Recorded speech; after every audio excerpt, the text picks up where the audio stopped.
our friendship began almost 50 years ago, and before that, I was a camper at Camp Laney in 1961 was my first summer, and I met some of Bill's cousins, and Marsha Cox Merrill was one of the first office people at Camp Laney, so I met her way back then. Her mother, Bill's aunt, Gertrude Cox, ran the kitchen, and I worked for her in the kitchen, so I had a lot of connections even before.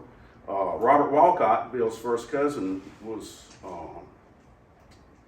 in my second year was my counselor, and he had a nickname for me that I'm not going to share, and he better not either. So anyway, this room for Bill has a lot of personal significance, and this room has a lot of historical significance. And Bill, if you can just dive in, or should we go to? I will. Yeah, just. I want to say thank you for being here. I see so many familiar faces from Moon Lake days. I feel like I'm in a PTO meeting or Harvest Festival. Thank you so much for being here. And Paul and Maria, these rooms, which are now one room, have never looked better. I just am so impressed by how bright it is and how new it looks. So thank you. And I must say, after Rob mentioned about my cousins related to Camp Laney, as most of you know, Berry Patch is located right across the river from Camp Laney. And so more than a few of my girl cousins ended up romantically involved with some of Camp Laney's counselors over the years. No marriages, but just a lot of flirtation across the river. So we do go way back. I worked at Camp Laney as my first summer job. I know a lot of us here in Mentone credit camp jobs as being our first jobs. And I began working at Camp Laney in the office in the summer of '74. That was the first summer Rob owned the camp. He had been a camper there for many years, and then a counselor, and then a program director, and then finally he bought it before the summer of '74. And I began working in the office that same summer. So we had a lot of fun. Rob is not too much older than I am. And so we had a lot of fun sort of learning the ropes as new owner and 16-year-old office manager. But it was never better organized. And that's in the days when each camper had a little ledger sheet. I had to keep all the financial records on ledger sheets for each camper. And so periodically Rob would come through the office, probably daily actually, saying, "Has anybody seen my keys?" And I would always tease him about losing his keys. And then when I became principal of Moon Lake, I was the one looking for my keys every day, so I could relate. One day, one summer, we had a camper at Camp Laney who was extremely homesick. And Rob, in his great way, counseled with this little boy to try to get him over the hump, and worked for days trying to encourage him to participate and stay at camp and so forth. And so when Rob would meet with him, it would be in the main hall of the lodge, and my office was right next to that hall, so I could hear everything that was going on out there and all the words that were spoken. So after about 3 days of Rob working with this little boy, they were out there once again, and the little boy suddenly, dramatically exclaimed, "Rob Hammond, you're too mean to be alive."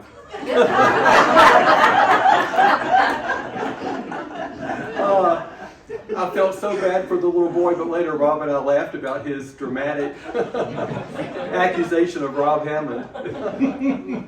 So we did have fun times, and of course I have fun times now at Camp DeSoto, and I'll talk about those a little bit later. This big room that used to be 2 rooms is very special to me because these are the 2 rooms in which I taught when I was a teacher at Moon Lake.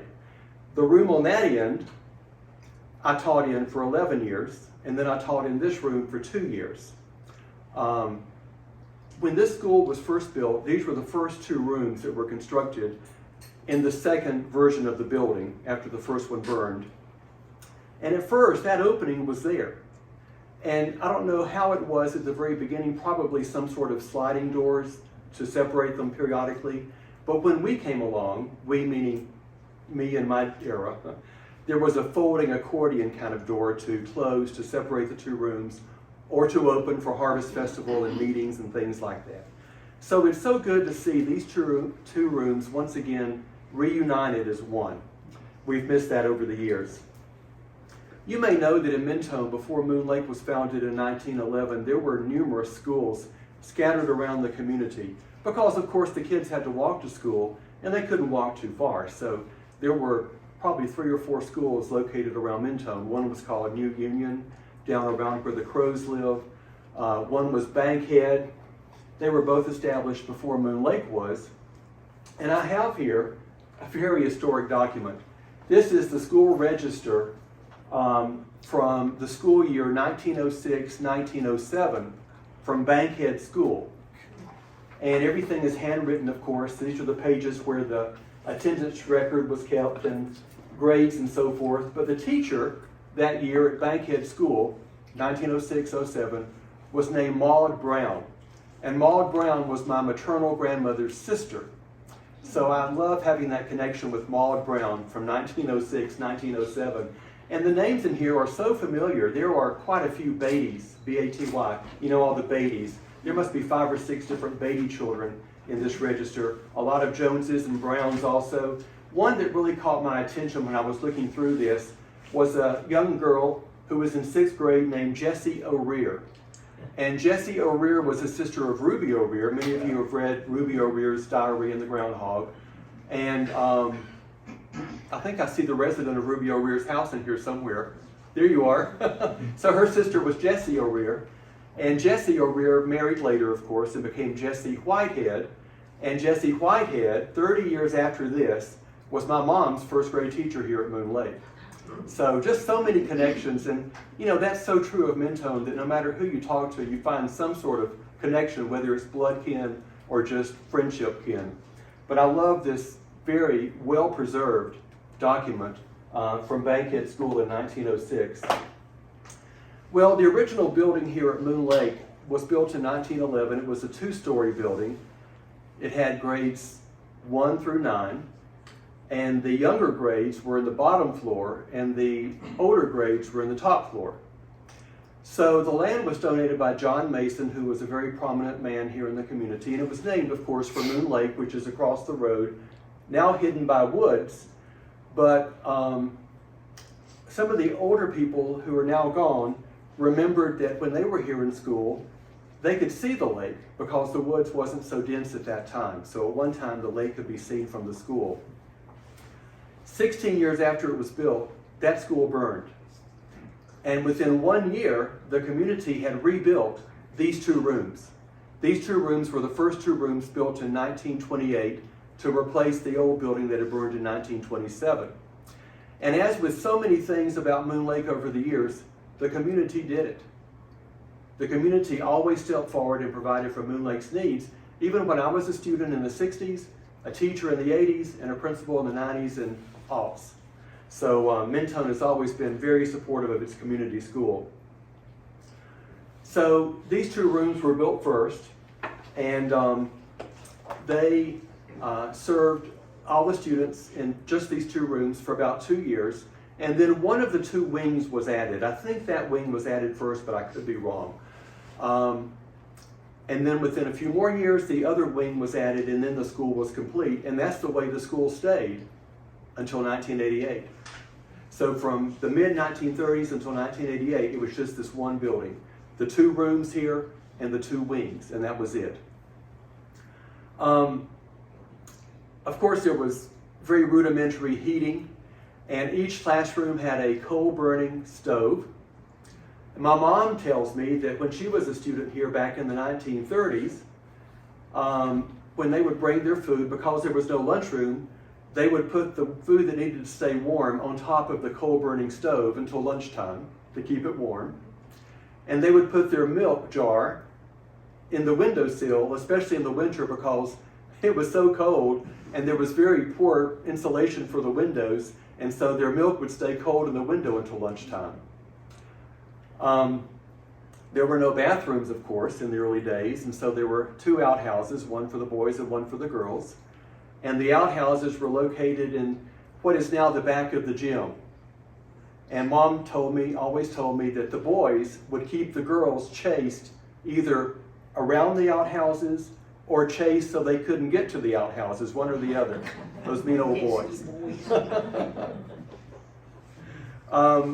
So since the school had those coal-burning stoves, of course there were chimneys on top of the school, and the chimneys served the purpose of course, releasing the smoke.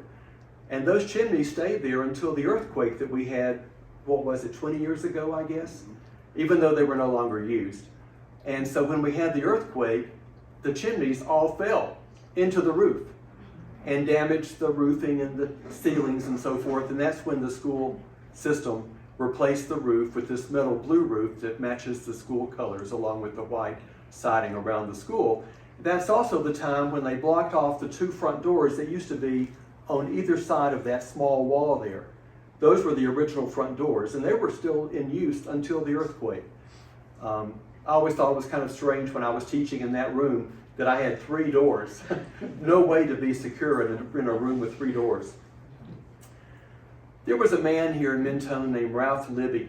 Ralph Libby was born in the state of Maine, and I don't know how he got to Mentone. I've heard the story, but I don't remember.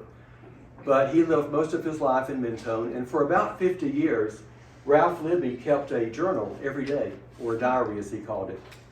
And some of his journal entries or diary entries concerned Moon Lake School. And I find them very interesting, and I want to share just a few entries with you as we are talking about the early history of the school. It's in his beautiful penmanship. He had beautiful cursive writing. When I taught 3rd grade in that room over there, I loved teaching cursive. I would love to have had him as a student. He would have been an A+ student. Okay, the first entry I'm going to share with you is from September 15th, 1924. So it was still the old 2-story building. 1924. He wrote, at 8 o'clock, we rode over to the schoolhouse at Moon Lake to the opening of school. Listen to this. Well, let me back up a little bit. I'm sorry, I meant to tell one more thing before I started reading the entry. Ralph Libby had 2 daughters. His daughters were named Mary and Marjorie. They were 3 years apart in age. Mary was the older of the 2. Great ladies. Mary was so small, she barely reached 5 feet, I bet. Such a gentle, kind, sweet lady. And her sister Marjorie, who was taller, was also a very sweet lady. They were just great. They were precious. So that tells you who Mary and Marjorie are because they're mentioned in the entry. So I'll start over again. September 15th, 1924. At 8 o'clock, we rode over to the schoolhouse at Moon Lake to the opening of school as Mary and Marjorie have to begin to go to school this year as Mary is 9 and Marjorie is 6. So apparently, starting to school wasn't very strictly enforced in those days. Now, I'm sure Mary had a great education at home because Ralph Libby was a very well-educated man. I'm sure that she was homeschooled before homeschool was a thing. But nevertheless, she didn't start to formal school until she was 9 years old, which I found very interesting. The next day, September 16th, 2nd day of school, I walked over to Lewis Kirby's with Mary and Marjorie and left them there to go to school with Lewis's little girl. They didn't much want to go and shed some tears, but finally went all right. So I guess Mary, after 9 years at home, didn't want to be bound by school. I can't blame her. So then a few years later, we're going to move forward a little bit to December 12th, 1929. What happened in 1929? Just about 6 weeks earlier, before this entry. He said, or he wrote rather, this evening we rode over to the parent-teacher meeting at the schoolhouse. Now this is in the new school, so I'm sure the meeting was in this room. We went to the parent-teacher meeting at the schoolhouse, gave 25 cents membership fee and $1 on getting library. So from that it sounds like that way back in 1929 they were trying to get a library. Isn't that interesting? We didn't get one until 2002. And I don't know where that dollar went. But anyway, that was seed money, I guess. And he also added one more sentence. He says, they discussed buying a piano. And let me tell you, I don't know when they bought the piano, but when I was here in school in the 60s, there was a piano right here by this door. And every Friday afternoon, we would gather in this room, everybody in the school, the whole student body and all the teachers.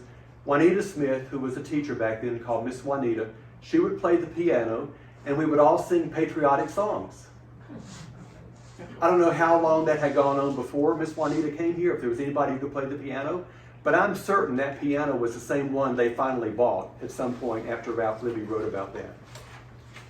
And then the next year, August 19th, 1930, Ralph Libby wrote, "After chores, we all went over to the opening of school at Moon Lake."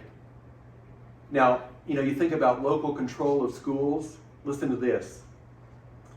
"Owing to the wood being done on the new wing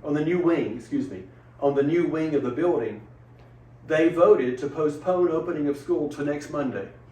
So school was supposed to open on Wednesday, but the new wing wasn't finished yet, so meaning the people who were there that day, voted to wait till Monday to open the school. That's what you call local control, isn't it?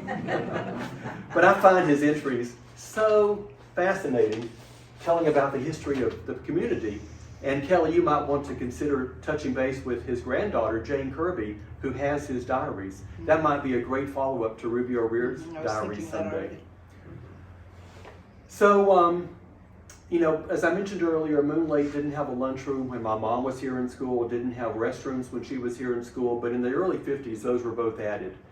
The classroom that used to be, or still is rather, right here in this corner, was converted into a lunchroom.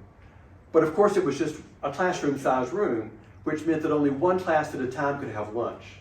So we would shuttle in and out, one class at a time, and we would have our lunch, leave, the next class would go in, and so forth.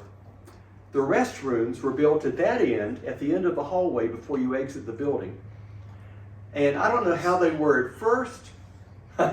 I see Kathy McMunn using some body language to describe what I'm going to tell you. I don't know how the restrooms were when they were first built, but when I came along, they were smelly. And the word that I always use is the word dank, D-A-N-K. And when I was getting ready for tonight, I thought I need to find out exactly what the word dank means, how you define it, because I want to make sure that word is correct. So listen to the definition on dictionary.com of dank.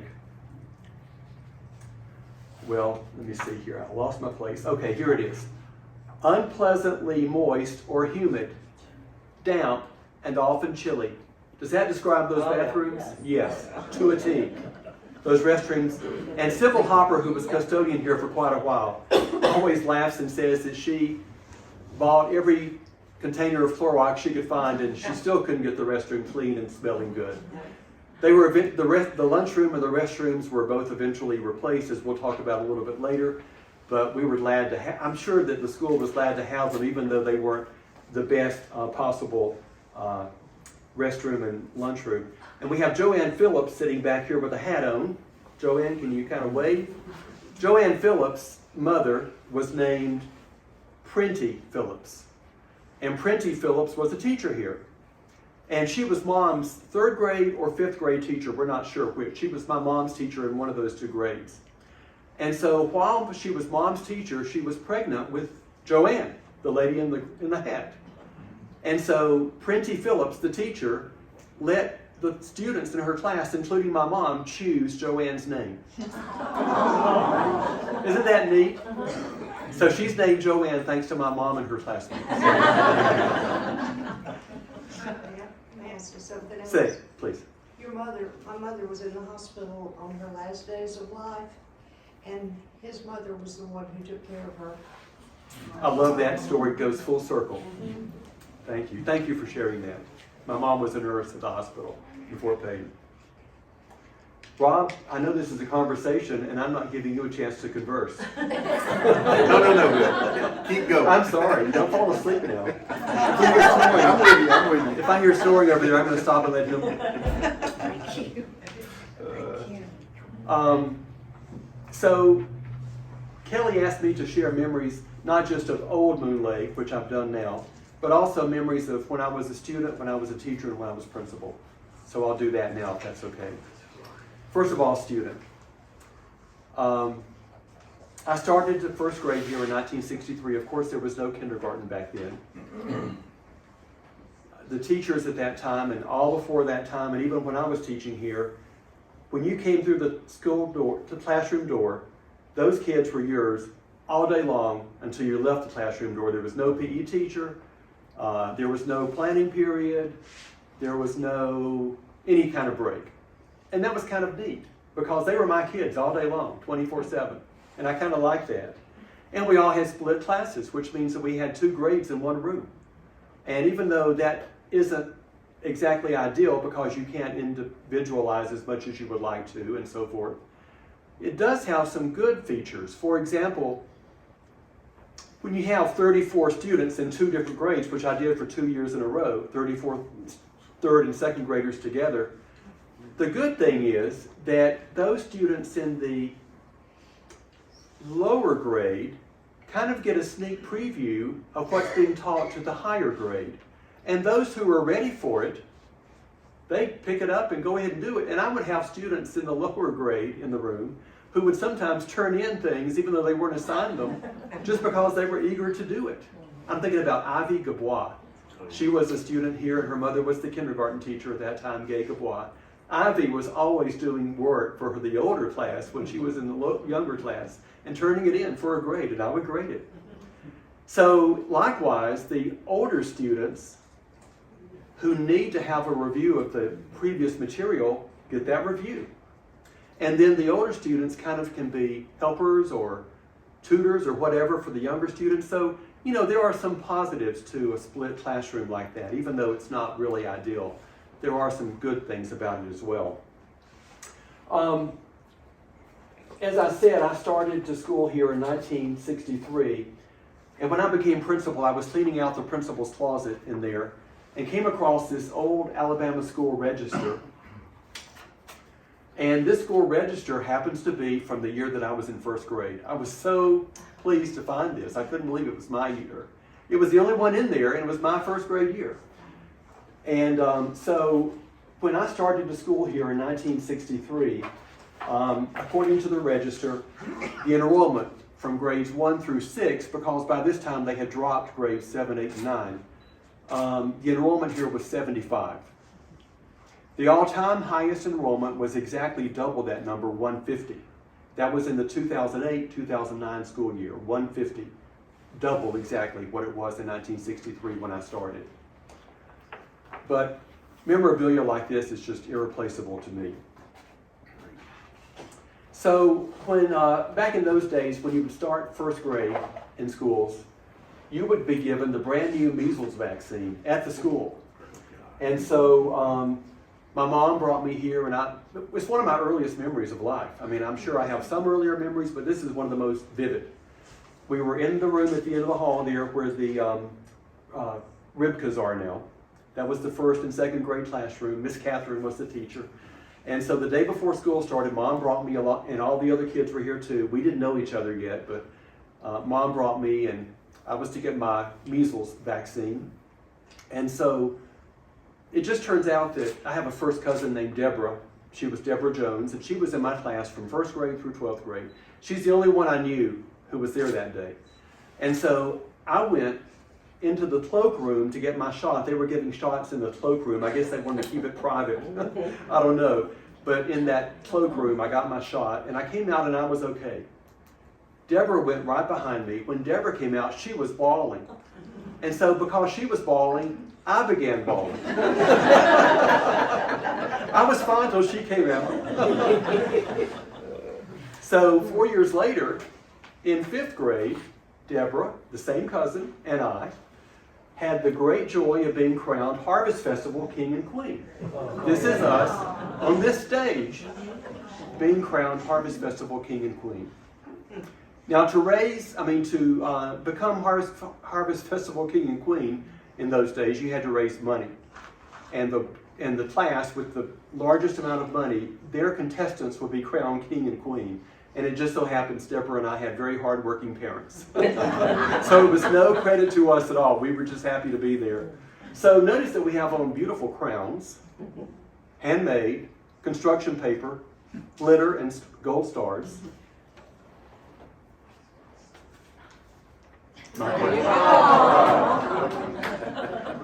I'm so glad Mom saved things for me. And a few years ago, I got it framed just so it would be preserved.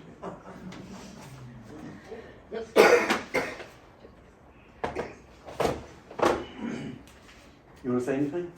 It's not my part. I feel bad stealing all the thunder up here. Okay, so when I was in school here as a student, way back in the 1960s, because I started in 63 and I graduated in 69, of course we didn't have PE teachers, as I said earlier. We just had a recess.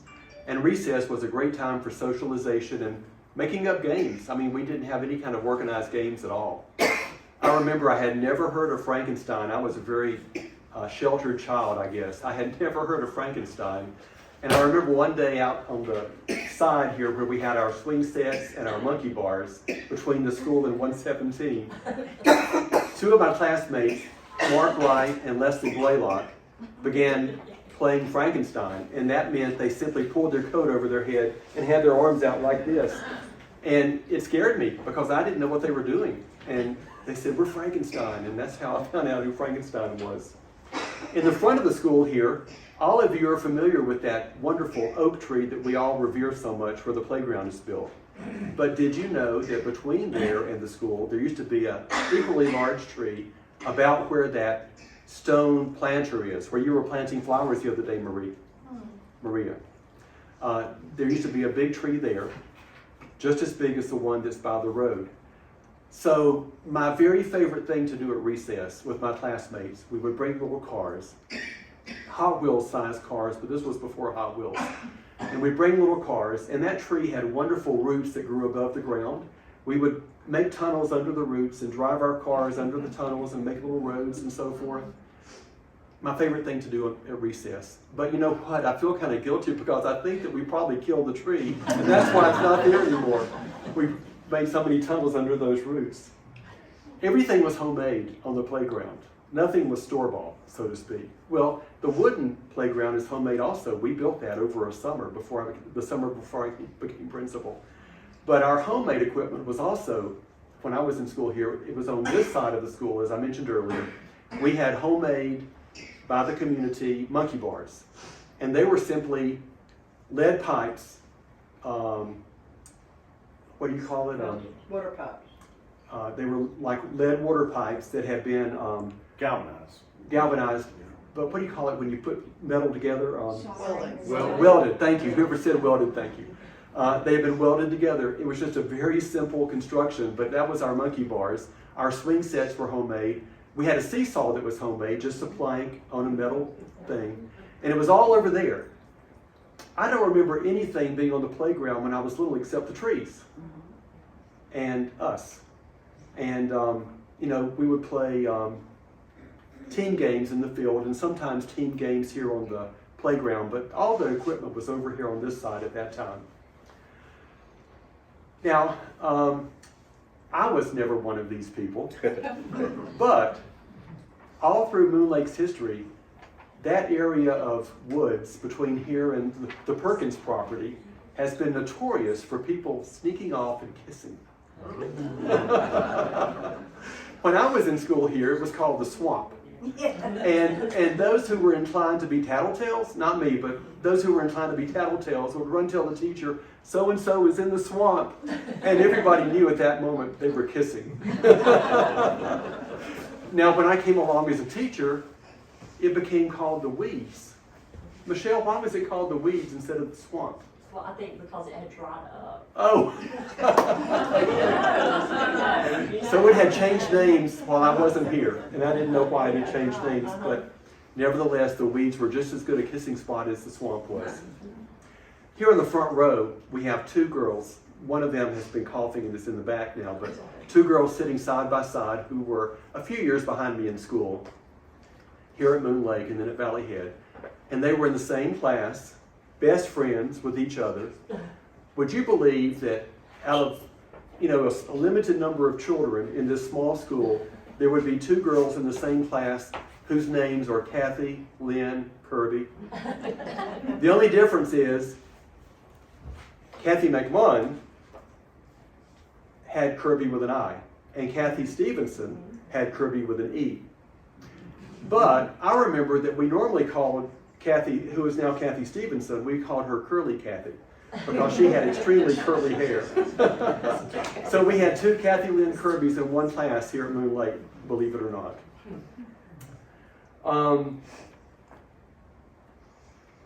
Bill, did you ever get paddled? I did. 3 times. So you had corporal punishment back then? Yes, we did. We did. I felt like I didn't deserve any of them, but I got them.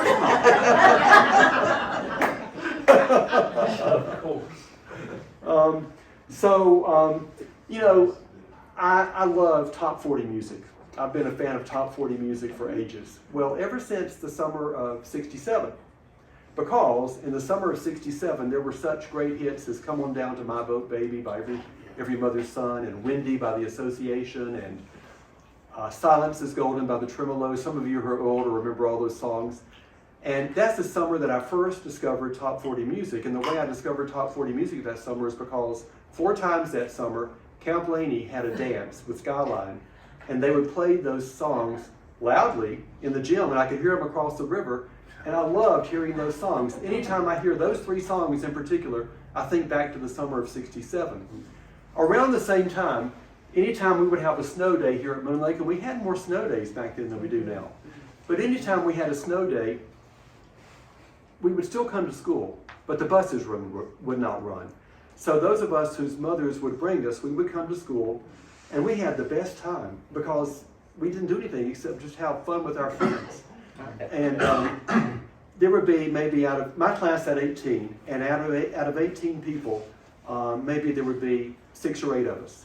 And so Lisa Blaylock was in my class, and Lisa Blaylock discovered top 40 music way before I did. Like I said, I was sheltered.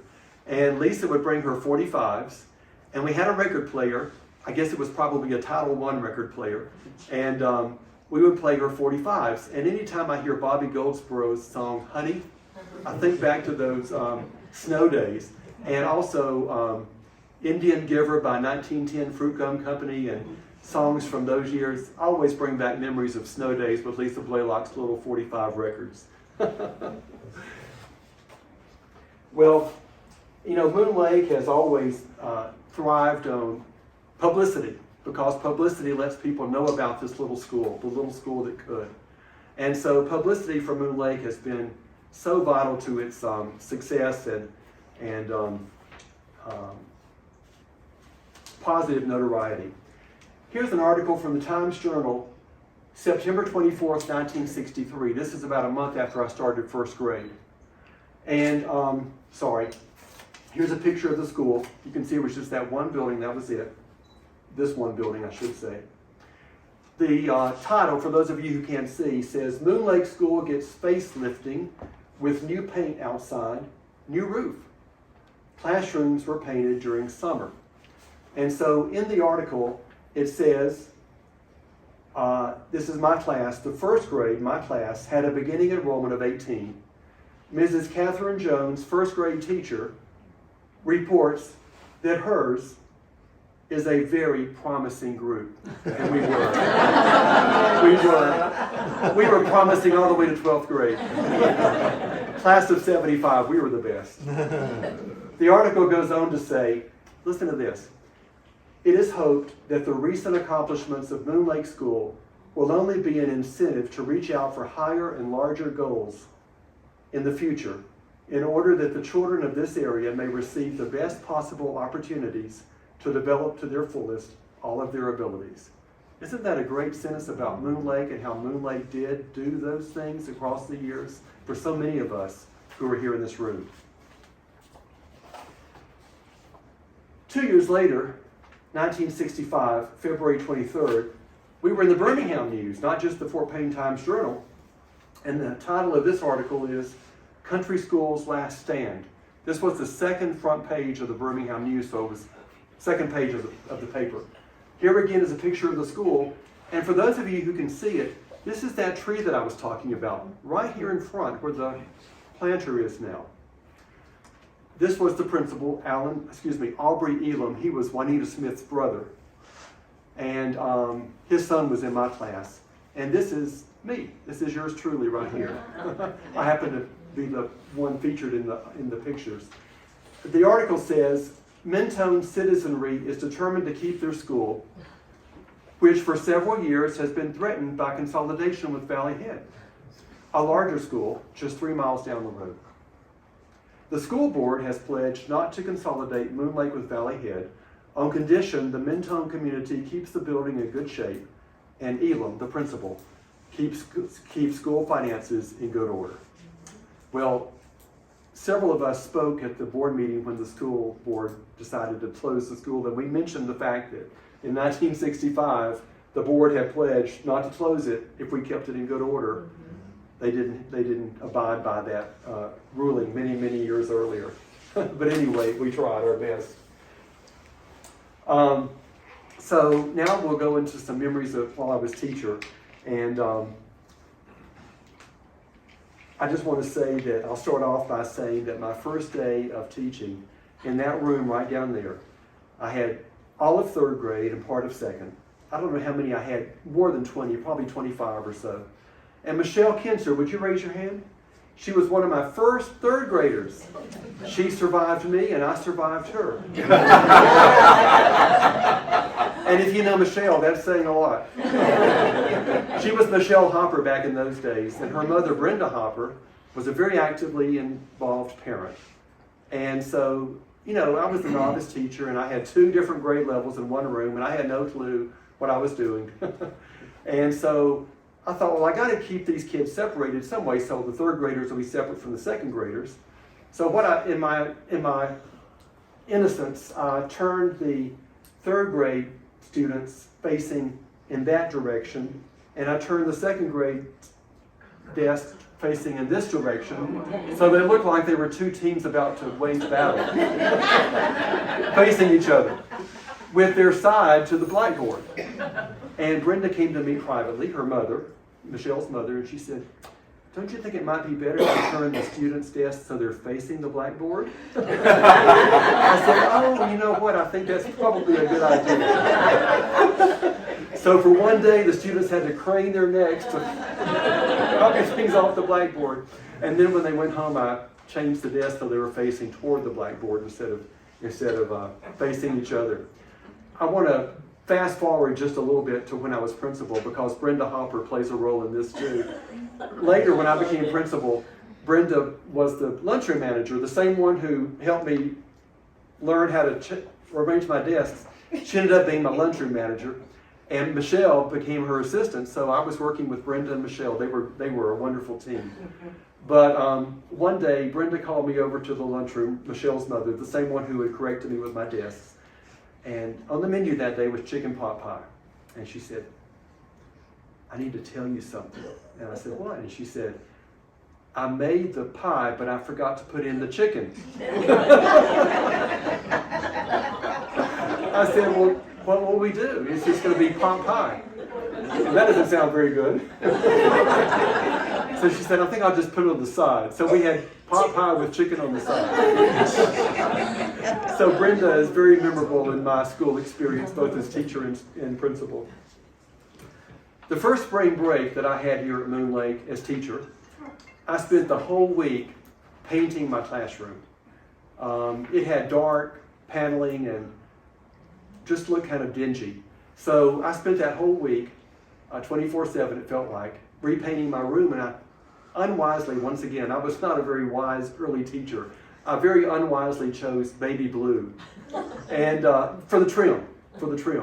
And within weeks, you could see fingerprints everywhere on the doors, and students would go in and out of the room. So Amy Keith, many of you may know Amy Keith, she saw that I needed new curtains to match my baby blue trim, and so she made, free of charge, even donated the material, baby blue check curtains to match the room, and that's how my room stayed my whole 11 years in that room after I repainted. So it was kind of an unwise choice because of fingerprints, but it was an unwise choice for another reason. You know, I told you earlier that Harvest Festival kings and queens were chosen based on amount of money raised. And so one year I had Kurt Miller in my room. Kurt Miller ended up later being the first Eagle Scout of Mentone's Troop 106. But Kurt was in my room as a third grader. And Kurt and, who was the girl, Linda? Renee, Brindle? Renee Brindle, who is now no, Renee, Pruitt. Renee Pruitt, okay. So they were the ones in my class who had been chosen by their classmates to be king and queen if we raised the most money. Linda is a very hard worker, almost as hard as Sybil Hopper. And so Linda raised lots of money, and so did Delight Pruitt, who was Renee's mother. And that night we were just sure we had won. Now, that was before the gym, so Harvest Festival was just in this building. And most of the stuff that my class did was in my room, right there with the baby blue trim. So it came time to put away all the games and money-making things and count the money. So we were just sure we had won. And when it came out and all the boys and girls got here on the stage and they were putting the numbers on the blackboard, we lost by like $32. And Linda and I were just heartsick because we were so sure we had won. So that was on Saturday night. Monday morning, I came into the room before the students got here and discovered on the back of my baby blue teacher chair that I had painted earlier in my tenure, there was a little purse draped over the back of the chair that was the same shade of baby blue. I had no clue what that purse was. I thought, what is this? Is this some student? So I looked inside, and there was some kind of evidence inside that it was from the Harvest Festival, and it had enough money inside that would have put us over the top. If only I had chosen a different color for that chair. So we I met had, again the next year in Lynn. yeah, Linda does not give up. She is persistent. So, I had a great array of room mothers over the years that I was teacher here, who would provide refreshments and so forth for birthdays and for holiday parties and so forth. And one of the best was Marcia Hurt. And so Marcia would come every year for all the holidays, and she would bring all these refreshments, usually homemade things. And one year she brought an assortment of things, including several large bottled drinks. And so as she was unscrewing the lid of one of the large bottled Cokes, it exploded. And the lid, you know how high the original ceilings are? It was before the drop ceilings were added. The original ceiling goes up how many more feet, Paul? A lot. Yeah, I think it's 3 or 4 more feet. Pretty high. Yeah. That Coke lid shot all the way to the ceiling, and Coke sprayed on the ceiling. So the rest of my time in that room, I had a ceiling that was decorated with Coke. So I had baby blue trim and Coke ceiling. One year, I took my class to Fort Payne to visit the courthouse and the hospital on a field trip. And we had a great day, and the hospital especially really treated us well. They did so many things beyond the call of duty, including letting the kids take turns having a sonogram of their tummy and so forth. And so when we got back to school, as I always did, I had the students write thank you letters to the hosts. And I always enjoyed reading them and seeing what stood out to them. The thing that was mentioned most in those letters, by far, were the elevators in the courthouse and the hospital. At least 2/3 of the class raved about the elevator. And we had a story in our reading books earlier that year about Braille. And of course the elevators had Braille numbers, and they also commented on the Braille. And I was so glad they got to see Braille in action. But it interested me that they had chosen the elevators as being the outstanding feature, and it made sense because many of them had never ridden an elevator before. They had no reason to go into the hospital or into the courthouse, and many of them hadn't gone anywhere where there was an elevator. So I found that very interesting.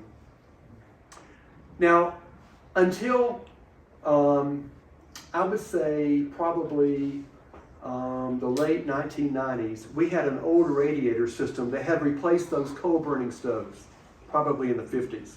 And the radiator system was against these back walls under the windows. It would go from room to room, and if you sat near the radiator, you burned up. And if you sat far from the radiator, you froze. It was so uneven, but anyway, it did provide some heat. The main unit for the radiator system was in the closet of the classroom in the front corner here, where Joyce Smith was during most of her teaching years. And one day, when I was principal, I'm kind of getting ahead into my principal years, so let's just say that now memories from my being principal. One day, that unit, old unit, somehow caught on fire. And it was apparent that it was burning, and there was fire and smoke and so forth. And so the fire alarm began going off that had picked up the traces of smoke, and I began holding fire extinguishers, trying to keep the fire down. And the secretary, Roberta Kirby, would bring me one fire extinguisher after another. Meantime, the students were all leaving the building. And at one point, about 5 or 6 minutes into this parade of fire extinguishers, it hit me that I had not gotten my 6th graders out. Because the first 2 years I was principal, I was also a 6th grade teacher. But I had just left them in the room. It was this room. And I ran back to the room to get them out of this burning building. It wasn't really a burning building, but it would have been. And when I came to this door right here and opened the door, there was Peter Hurt, son of Marcia Hurt, who had the exploding Coke, and Phil here. And Peter had lined up all the students and was ready to march them out to the field, which is typical of Peter, another of our Eagle Scouts who is a natural-born leader. And I said, Peter, you're in charge, just go ahead. And I went back to the fire. Fortunately, the fire didn't spread too far, so we were able to keep it under control. You know, there are 2 famous sayings that educators always say. The first one is, well, it's a question really, and y'all can answer. What are the 3 best things about teaching? Does anyone know? June, July, and August. June, July, and August. But the one that I really want you to know is this one. Who are the 2 most important people in a school? Anybody know? The secretary and the custodian. And I was so blessed during my years as principal, 13 years as principal, to have 2 remarkable secretaries. When I first became principal, my secretary was Roberta Kirby. She was a Moon Lake graduate, and she was outstanding. When she quit working here, then I got Martha McCurdy, who had not gone to school here, but she was equally good. Both ladies loved the school, and they were beloved by the school. A secretary of a school wears many hats. The secretary of a school is the nurse, is the counselor for not just students, but also for teachers and parents sometimes. A secretary is an advisor.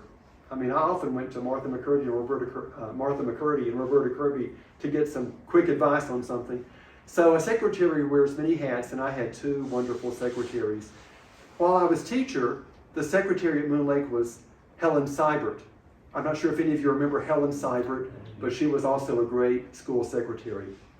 And I was also blessed with great custodians as principal, starting with Sybil Hopper, who is the all-time greatest fundraiser. Anytime you see Sybil Hopper, or if she calls, you know that she's going to ask you for some money for something. Right, Rob? Correct. This is your chance to talk. Well, Sybil had a great tactic. She would come over and she said, we're doing this, this, and this. Mr. O over at Alpine just gave X amount of dollars. And she probably hadn't even been over there yet. But anyway, that's how she raised plenty of money, and she never took no for an answer. So. She's still after it. Yes, she came by last week. Yes. Thank you for filling in the gap while I got a drink of water. So when I came along as principal, I was just truly blessed, not just by secretary and custodian, but by such a great community as I had the principals before me through the years, and such great parents to work with, and grandparents. And I think about one in particular. My first year as principal, a lady named Ann Wright came to me. Ann Wright had been a student here.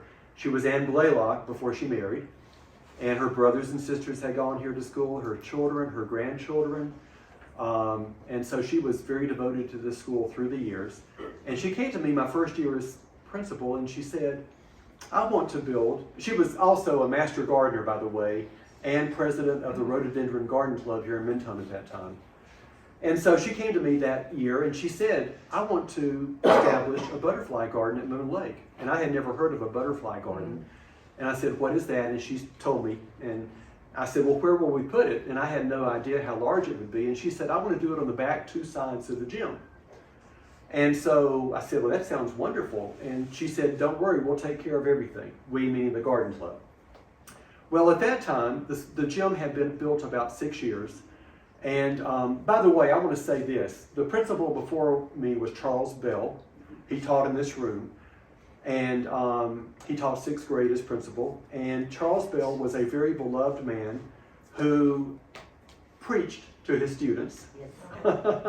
Kathy, you two can say more about him. I never had him as a teacher, but you two did, I'm sure. He also was very much a sports enthusiast. And his dream was to build a gym for Moon Lake because Moon Lake, of course, had no indoor play space.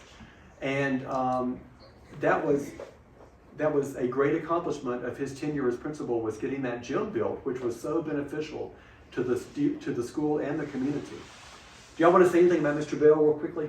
He, for the first time, taught us organized sports. Like he would get out on the playground and he would teach us the rules to play soccer and the rules to play volleyball, and we would actually have to play softball. Yeah, We had softball. never organized, we would just do pickup games. Yes. But he knew the rules and he made us follow the rules. And play the games. he also coached every team here, as far as I know. He coached Started basketball Little League. teams, he coached t-ball teams. And Little Little League. League. He started a Little League. So he was a great man, and I was so honored to be able to follow him here at school. And it was during his tenure the gym was built.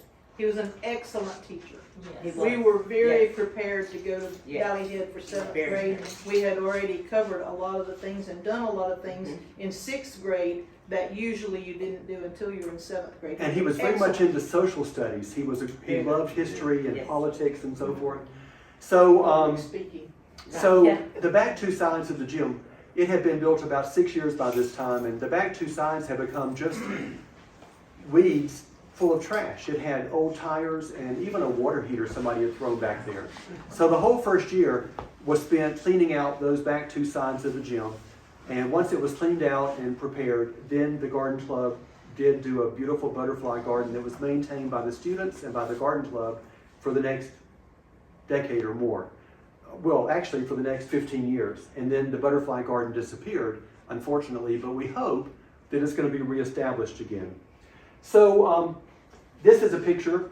I know you can't see it from where you are, but keep in mind that these things I'm showing you, many of them are going to be appearing in this room as artifacts for you to see later. This is me with Ann Wright, standing by the sign, and the garden club also gave that sign to the school. I believe those 2 rock pillars are still there, aren't they? And so the garden club, under her leadership, donated those rock pillars and that earlier sign that's now been replaced. Also, while I was principal, we had another interesting experience. We had a Japanese teacher here one whole year. She was here for the full school year. Her name was Yumika Muramatsu. She taught Japanese language and culture. She was here all day long, 5 days a week, and the kids loved her, and she was very enriching to the school. That's her with Karen Presswood, a Moon Lake student and later teacher.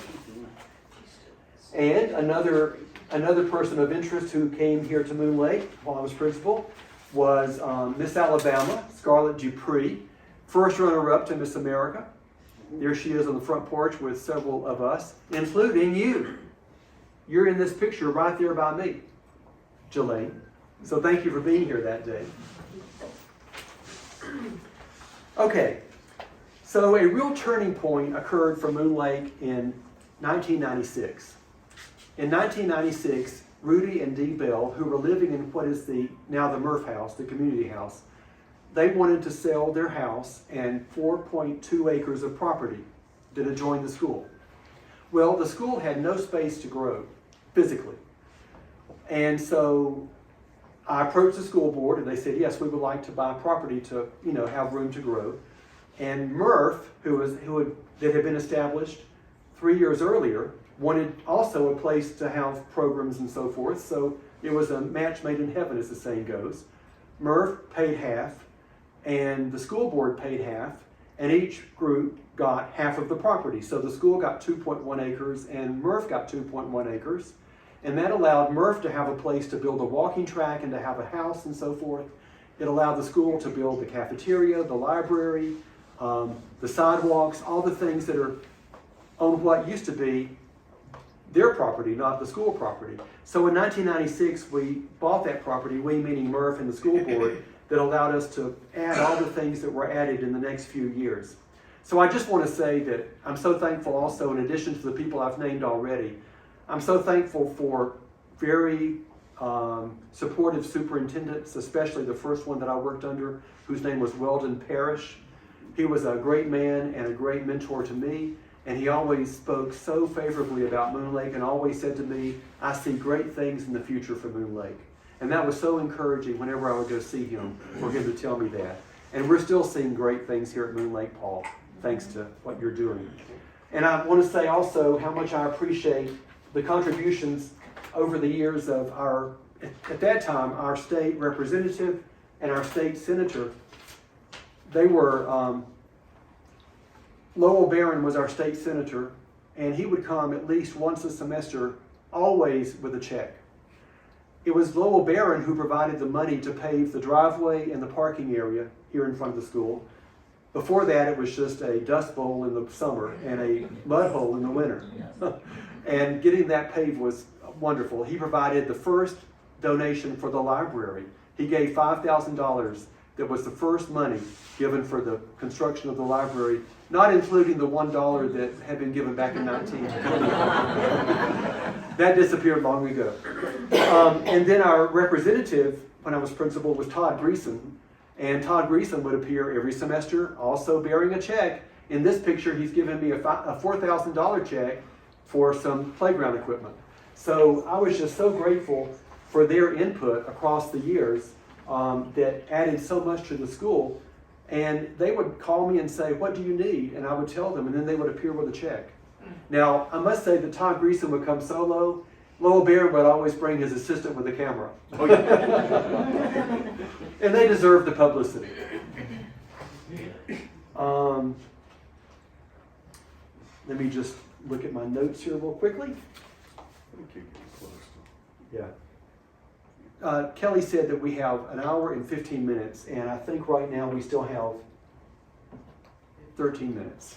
So I'll try to speed along. It always takes longer than I think it will, and I'm sorry about that, but I'm still within the limit. Let's see. Yes. All right, Bill, you grew up in Mentone. You were at Moon Lake as a student. And of course, everybody knows that the Moon Lake Elementary kids were the best prepared when they came out of here, academically. Yeah. But what was it like when after the cocoon of Moon Lake School and all of a sudden you have to leave Mentone and go to Valley Head and just kind of start over? For students who had older brothers and sisters who had already gone to Valley Head, I think it was pretty easy. I'm an only child. For me, it was very tough. I did not like 7th and 8th grade at all. I was miserable. I hated those 2 years of school. Fortunately, by then I had discovered WLS in Chicago. Yes. And so even though I would have horrible days at school in 7th and 8th grade, I would go home at night and listen to WLS, and it would ease all my anxieties. And so when 9th grade came along, suddenly everything was rosy, and I bloomed as a student and as a member of the Valley Head student body. So those 2 years were tough for me, but after that, things got a lot better. Now, back in those days, Valley Head had no advanced sciences, no chemistry, no physics.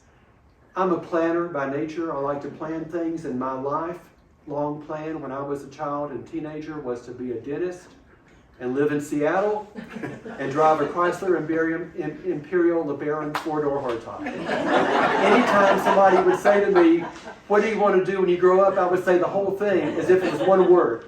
I want to be a dentist and live in Seattle and drive an Imperial LeBaron 4-door hardtop. I had no plan B. That was my plan. So then I went to Northeast after I finished Valley Head in 1975. And of course, to be a dentist, you have to have chemistry and physics, which I had never had. First year, I struggled through chemistry, barely. made it, but I didn't. I was nothing to write home about. Second year, I hit physics. There was no way that I could do physics or even had an interest in physics, and that was the only course ever that I dropped after 2 weeks. So when I dropped physics, I dropped Plan A, and there was no Plan B. So for about a year, I struggled with the major, and then I went to Stanford after 2 years at Northeast. One Sunday afternoon, I was studying in the balcony of the chapel, which sounds strange, but that's where I would go on Sunday afternoons to prepare for the week. And while I was in the balcony of the chapel studying, it just hit me, I think providentially, that I should be a teacher. And I called my parents that evening and said, I know what I'm going to do. I want to be a teacher. They were surprised. And then the rest is history, so to speak. So then my new plan A, with no Plan B, while I was studying to be a teacher, was to be a teacher and teach overseas.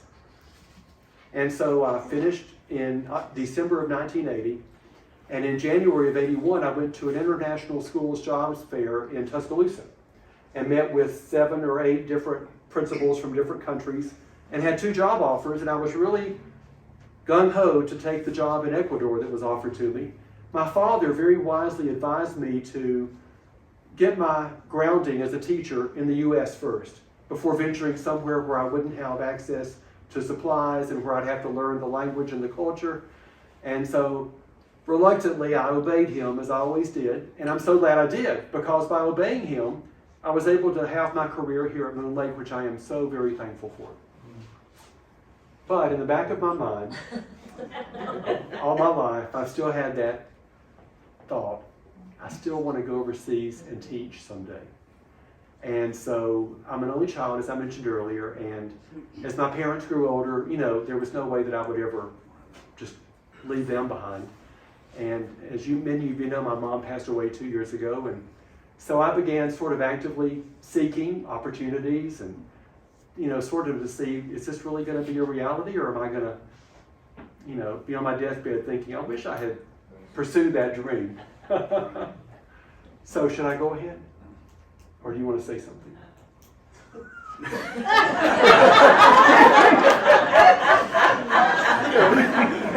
Listen, don't wait on me, Bill. Rob, you're doing a great job. Kelly, I'm in a new conversationalist. I think you blew past my prompt. I did. I skipped the whole section. I'm sorry, but I feel pinched for time. I know you're getting a little. I feel pinched All right, for but time. one thing we haven't talked about really is berry patch. Yeah, please back me up. Yeah. Okay, Yeah. I'll be brief because I know our time is limited. My favorite word in the English language is the word unique. I love that word. And I have said that, but I've never really looked up the word unique. You see how many pages I've skipped? Let me see if I can find it. I want to read to you what it says. Oh, here it is. Okay, listen to this. Being the only one of its kind, unlike anything else. And I feel like that word so well describes so many things that are special in this world, including Moon Lake and Berry Patch. Berry Patch is where I grew up. It's a 40-acre family compound. My mom's great-grandfather, whose name, it doesn't really matter, but I wanted to tell you. Anyway, he homesteaded Eldridge Jones. Yeah, Eldridge Jones, Jones. yeah. He homesteaded what is now Berry Patch in the 1850s before the Civil War. And during the Civil War, he was shot and killed by Union soldiers because he would not allow them to take his supplies and his livestock, which they wanted to do, and I guess they ended up taking them because they shot him dead in the front yard of the house I grew up in, which was at that time his 2-room cabin. So it started off at the homestead with my mom's great-grandfather, passed through whatever families through the years.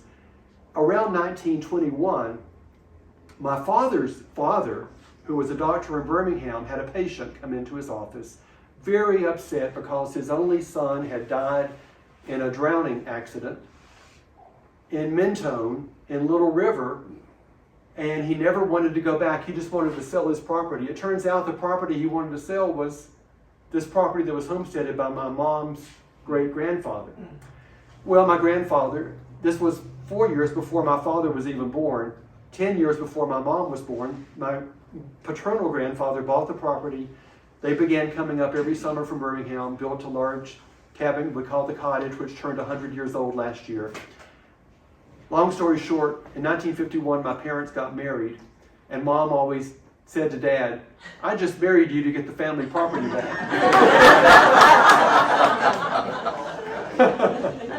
And so it was a special place to grow up, even though I was an only child. I would have cousins there all summer. My father was the youngest of 10 children, my mother the youngest of 11, and I have 65 first cousins. And so many of them were more like brothers and sisters, and we had the best time playing in the backyard, listening to music from Count Blaney in the summer of '67. So it was a very special place to grow up, almost like having our own camp. Oh, yeah, for sure. Hey, for those of us who are new, where's the berry patch? You go to the stop sign here, down the road here, turn right, and then you go around a sharp curve to the left, and the river's going to be on your right, and you come to a driveway with a sign that says Berry Patch. That's the main driveway, but there are several more driveways that enter different houses, and my house is the last house on the southern end of the property. That's East River Road. That's East River Road, and Count Blaney is on West River Road, Right. right across the river. How are we doing on time, Kelly? I'm looking at your watch. We have 5 7:40. minutes. All right, well, Bill, you know. I do think you need to return to the international teaching idea. Okay. So some of you know this already, and some of you may not. I don't like to make public announcements, but I'm getting ready to, even though I don't like it. When I love to travel. This is a section that I've totally skipped just because I don't have time to talk about it, but I've been to 123 countries, and I just love to travel independently and meet new people and discover new cultures and seek new adventures and so forth. And so, where was I going with that? Your announcement. But when I travel overseas, I never tell anybody where I'm going. I don't like to announce, I'm going so-and-so. My mom would always know, but I never told anybody else until I would get back and I would say, oh, I've been to wherever. So I don't like to make public announcements. I just feel like, I want people just to find out on their own or maybe privately with me one-on-one. But most of you probably know this already. So I'll go back to what I was saying earlier. After my mom passed away, I began looking at opportunities for teaching overseas, living overseas, to have that experience. And so back in March, after 2 years of getting lots and lots of listings of places that were available for sale from 5 different countries, and I wanted it to be a Spanish-speaking country so that I could improve my Spanish, I found a beautiful place in Mexico, and I have a cousin from Colorado who has always wanted to buy my house at Berry Patch if I should ever sell it. And so I called her and she wanted it, and they're going to retire there in a few years. And so then I bought the house in Mexico, and the closing on the house is next Tuesday. So it's going to be a new experience for me, and I'm looking forward to being in a place that's warm year-round. I can wear shorts every day, even though Wesley Griffith does that here. That's right. Lyle Nicely. And Lyle Nicely too. I'm looking forward to being in a place where I can speak Spanish every day and get better at my Spanish. And but I don't plan to be gone forever. I'm thinking 5 years, maybe as my sort of imaginary timeline. And then I would like to come back. I still have property here, and maybe work as an ESL teacher, as one of my cousins does already in some of the schools around the area. And I'm very, it's very bittersweet because I'm excited to be pursuing this dream that I've had for so many years. Sad, however, because I'm leaving behind a dream job at Camp DeSoto. Thank you. Thank you. And I'm leaving behind Moonlight Village. When I found the house in March, Moonlight Village hadn't even been thought of yet. I was part of the Adaptive Reuse Committee that organized and researched and came up with a list of things. And then I gave the list to Paul when I first met him in May, when the town council hired him. And I tell you what, Paul Nell is a go-getter. He hit the ground running, and I'm so pleased with the things you've done. I know you're under a time crunch because of the Color Fest, but you have really done well, and I don't see how you've done it. This room is a masterpiece, and this is just one example of the many things that are happening on the campus.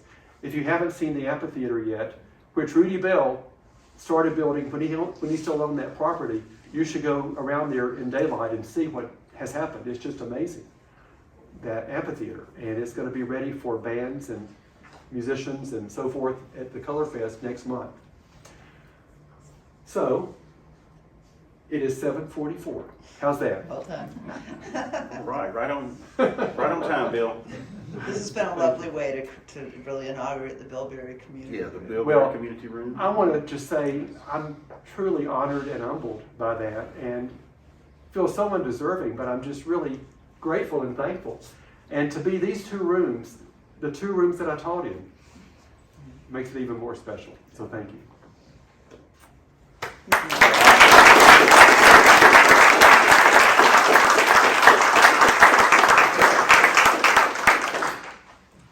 Now, Kelly said, did you say we would have a question and answer time afterward? If you'd like to. Okay, Kelly would like to have 15 minutes or less of questions and answers. If anybody has a question for Rob or for me, we're happy to entertain them.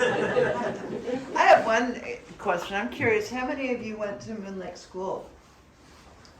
That's great. Oh, Look at that. How many we got? Keep your hands up. Keep your hands up, we're counting. Oh.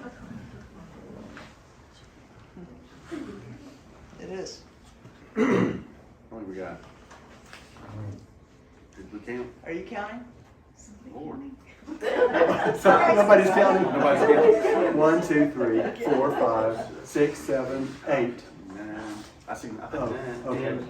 Is it 10? Well, I didn't see Tammy. I think 10 to 11, Bill. Okay, 10 to 11, that's great. So Kelly, 10 and 11. All four of our kids went to school here and graduated. Mine too. And I want to say about their kids, that's Linda and Lynn Miller, and Linda Miller is the one who raised that money, and we had the little blue purse on the chair. But also, their daughter Kara was valedictorian of Moon Lake, and she's the only Moon Lake student to also be valedictorian of Fort Payne. We've had lots of Valley Head valedictorians. I did a little research when I was principal because I knew we had the majority of Valley Head's valedictorians and salutatorians. And when I did my research while I was still principal, of the previous 30 years, we had about 75% of Valley Head's valedictorians and salutatorians. But Kara Miller was the only one who went on to Fort Payne and became valedictorian of that much bigger school. That was quite a feat. And Phil Hurt's daughter, Sarah Hurt, who was a Moon Lake student, went on to Fort Payne to become the student council president. So Moon Lake graduated great kids. And me. Any other questions? I want to tell you, you be careful of that 5-year plan. I moved to Huntsville, my husband and I, my first husband and I moved to Huntsville in 1964 with a 5-year plan to live in Alabama.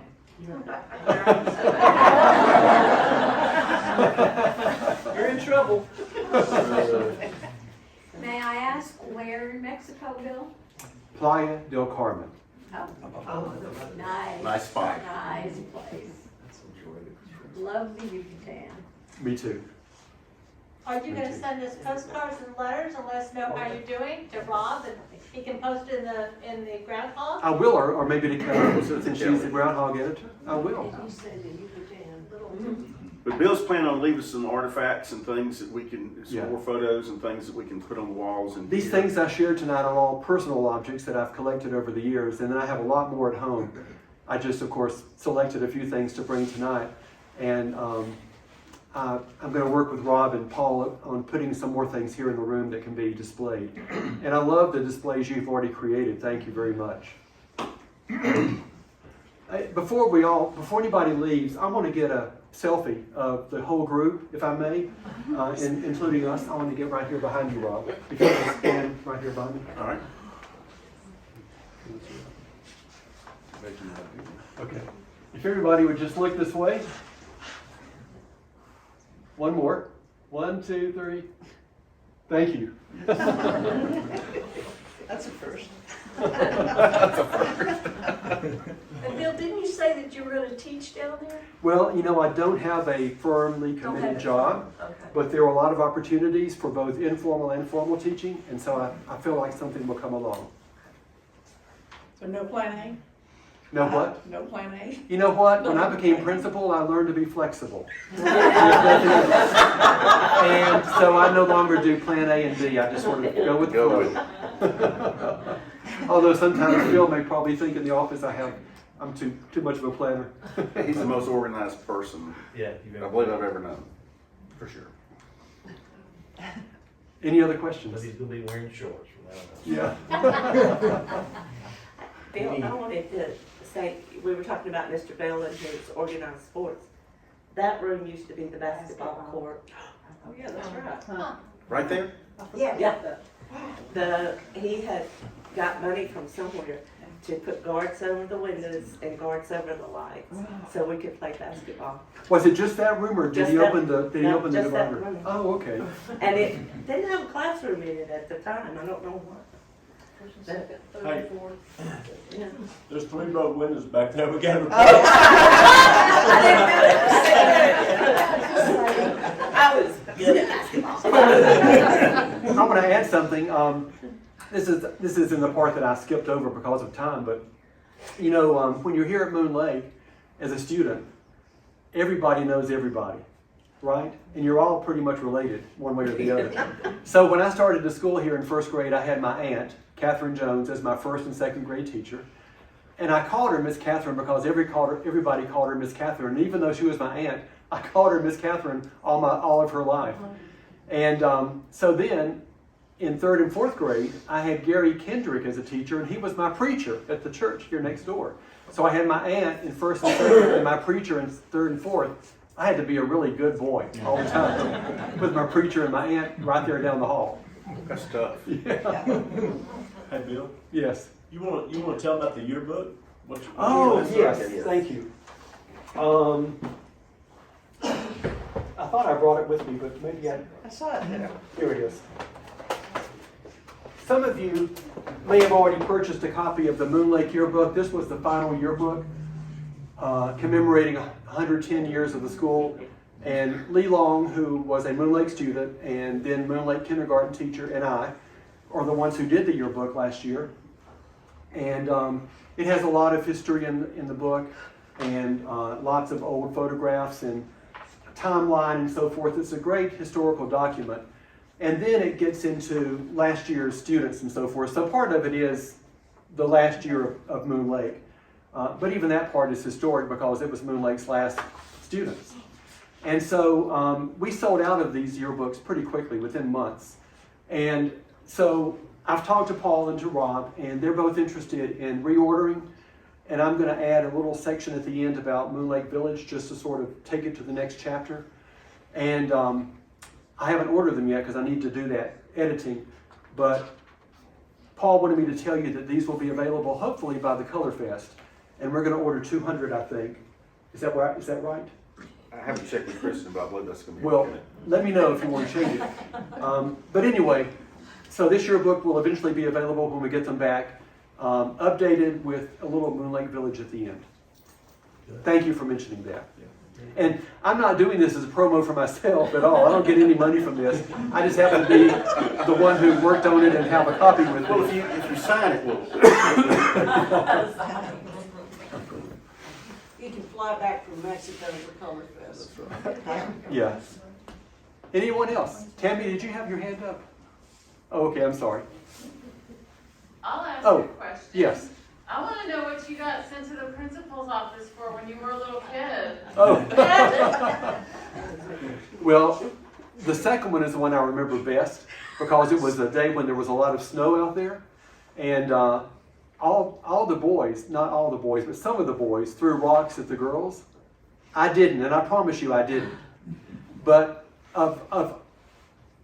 the principal lined up every boy in the school from first grade through sixth grade and paddled all of them, even though only a few boys had thrown rocks. But that taught me a valuable lesson, so when I became principal, I never did that. I wouldn't punish the whole group for one person's sin.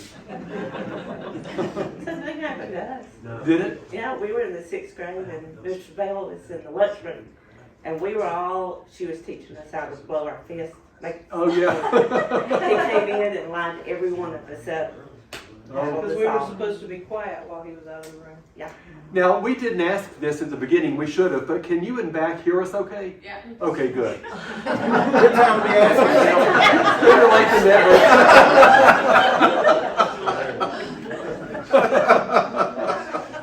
If not, we'll repeat everything. We'll start over. Thank you, Bill. Thank you very much. Thank you, Rob.